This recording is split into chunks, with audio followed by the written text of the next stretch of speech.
When I say OnlyFans, what comes to mind? Come on, don't lie, we're all thinking the same thing. It's a platform for contractors to display their powerful cooling fans on sale. That's the power of branding. What allowed OnlyFans to grow to the revenue levels it has reached was that it was a platform perfect for a niche that isn't treated fairly across the internet. Now that OnlyFans is looking to raise money, they are trying to clean away the brand perception of the platform only being for adult content. OnlyFans is in talks to raise funds in a move that will see the company valued over $1 billion. The social media platform connects content creators with their fans who pay $5 to $50 a month.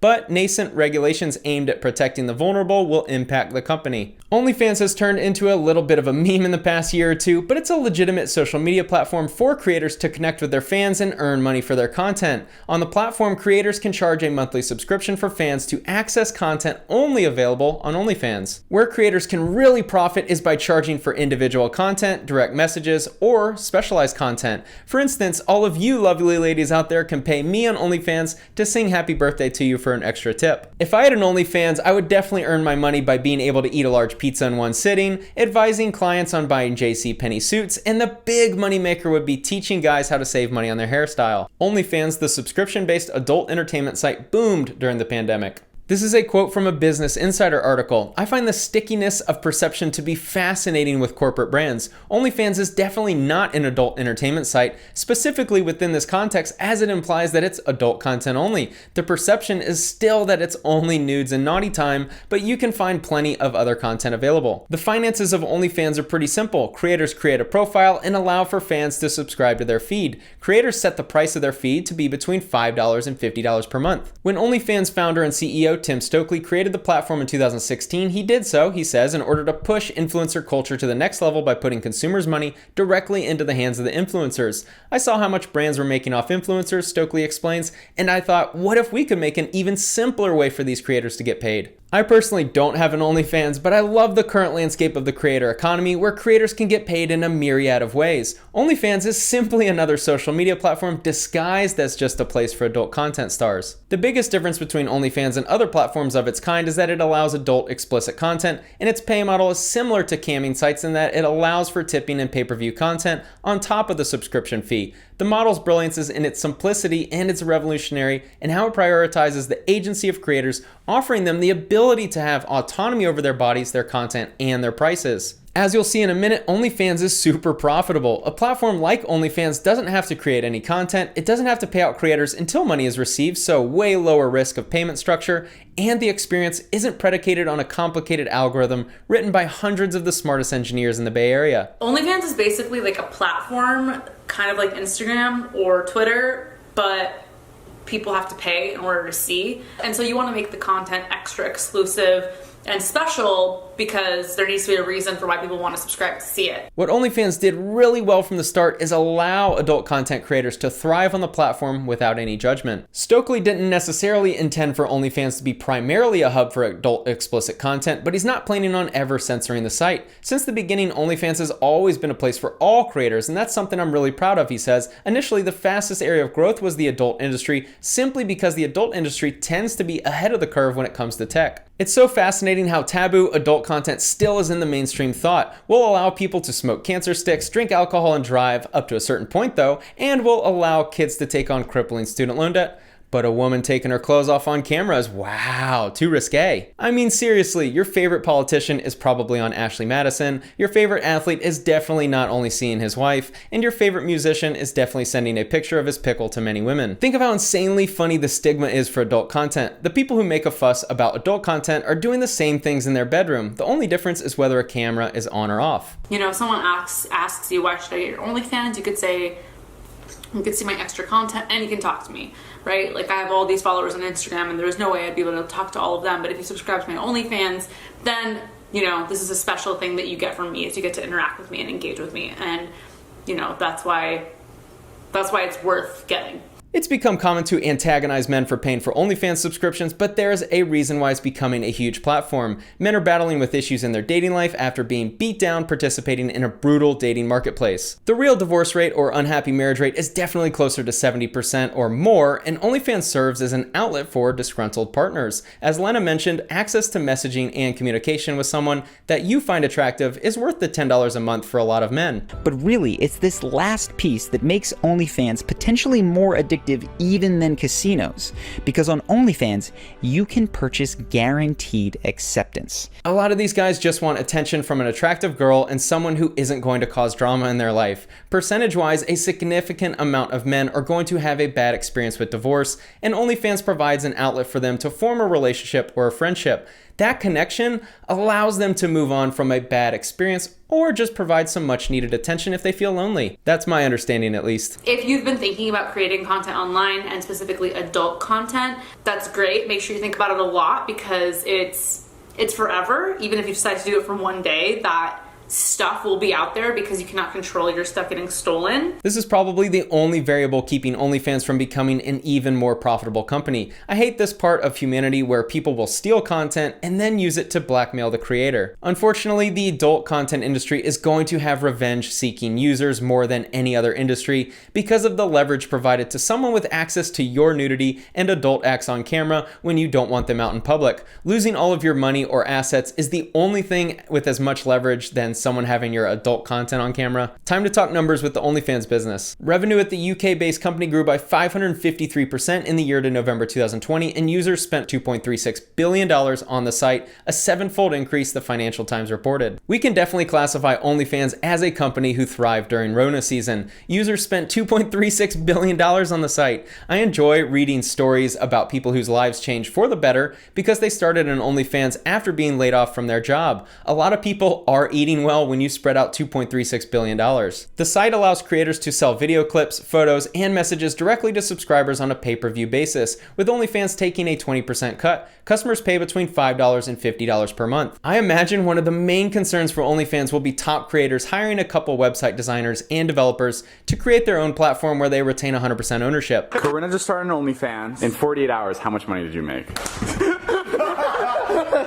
hours, I made a little over $1 million. A 20% cut seems really fair, but if you're making $100K a month, then all of a sudden that number starts to feel high. User numbers grew from 20 million before the pandemic to more than 120 million over 12 months as adult entertainers and their customers signed up during lockdowns to share X-rated content. Many creators used the platform to earn income after losing their jobs. I would love to see data on how many users share adult-rated content versus those who do not. My guess is the platform was skewed to one side initially, where the entire platform was adult content, but I'd estimate the number has skewed back closer to center, an even balance between people posting adult content versus those who do not. That would be a fascinating number to see and data that could aid OnlyFans in its pursuit of being a social media platform that's seen as one that isn't solely reliable on adult content. I'm just thinking if they can show that the number of creators joining the platform is mostly not adult content, then it will assist them in raising money. Why does this matter? The startup is approaching backers to help shift its reputation towards becoming a mainstream media platform and, crucially, attracting advertisers.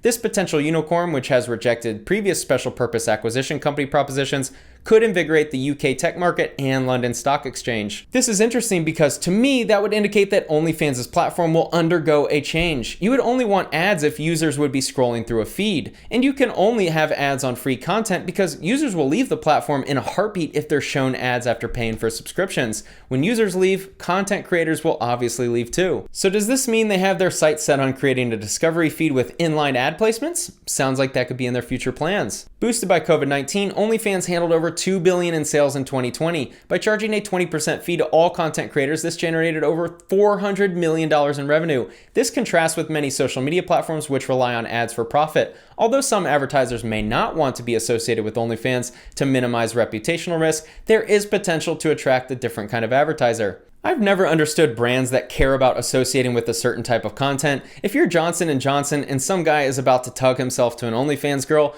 wouldn't you want to advertise lotion and Kleenex? This is the worst on YouTube, where the most risque content at this point is the Nelk Boys doing pranks or someone cursing. I've never met anyone who has said, you know, Spencer, I just can't get around to buying this specific brand because I saw their ad once on a YouTube video that was a little inappropriate. Think of how dumb certain companies can be. The Nelk Boys have basically been shadow banned from YouTube algorithm for their content, and they're launching an 8-figure brand right now selling their own product. Clearly, the demand for a seltzer was there. Imagine a beverage brand capitalizing on that 1 year ago and advertised specifically to Nelk only. Think of the free advertising any beverage company would have gotten had they asked to put advertisements specifically on Nelk's channel. They would have probably had the opportunity to partner with Nelk and create a product line just for the Nelk crew, but now they just lost huge market share with their fans. Don't make OnlyFans just because you think it's going to be like a quick way to make some money.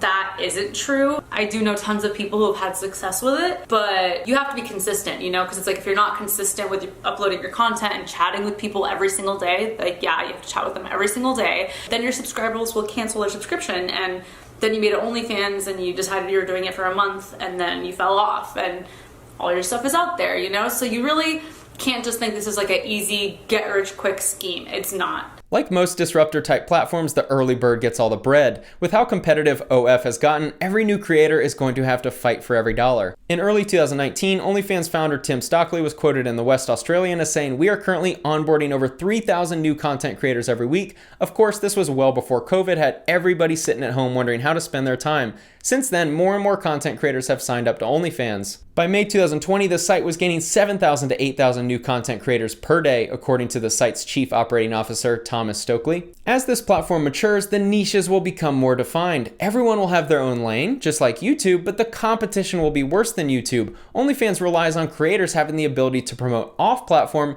and drive traffic to their account. From what I've seen, the only people really succeeding on OnlyFans are the influencers with large social media accounts elsewhere. Multiple reports as of December 2020 quotes Tim Stokely as saying OnlyFans averages 500,000 new users per day. More creators drives more users increases the incentives for new creators to join, and the networking effect begins to take place where the value of the platform increases exponentially with every new creator and user joining. When Stokely created OnlyFans, he wanted to give influencers and creators a space to charge for their content. In that respect, OnlyFans is a huge success, especially as it has become a platform for people to not only start, but also build and broaden their careers. I think over the next 5 years, we're going to slowly see a shift by creators to find ways to monetize their content outside of the traditional way, which is to rely on ads. Most creators on any social media platform aren't able to earn enough from ads alone to sustain a full-time living and expand their business. The highest earners all have multiple sources of income, and I think OF can actually serve as the biggest source if someone is able to sell the value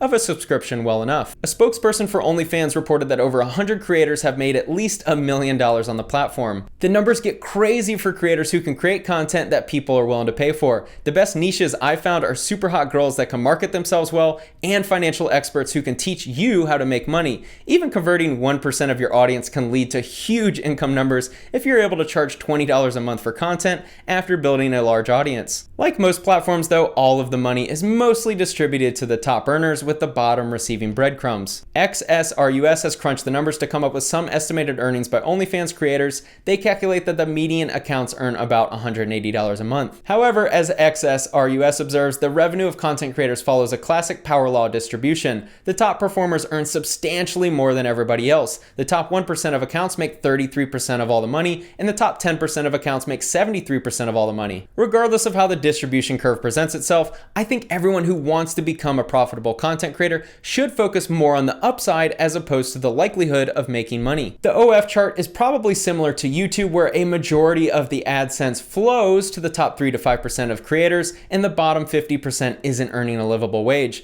I think it's better mentally to see what's possible and strive to be in the top 3 to 5% and work as hard as you can for years to put yourself in that position. Obviously, not everyone will be able to reach the top, but I'd hate to see people not try because the average income is so low. OnlyFans is raising money, and the amount of money they're looking to raise would value the company at over $1 billion. Since company evaluations are outside of my area of expertise, I'm curious what some of you business experts would value OnlyFans at. We know they have around $400 million a year in profit. They have very few employees for a $1 billion company, and they're essentially just a middleman between creator and consumer. Would they ask for a 3x beta evaluation? 4x? 5x? I don't know. What we do know is that OF is going to transition away from the stigma of being adult content only into a legitimate platform for creators to earn money directly from the content they produce. Hope you enjoyed the video. Thanks for watching.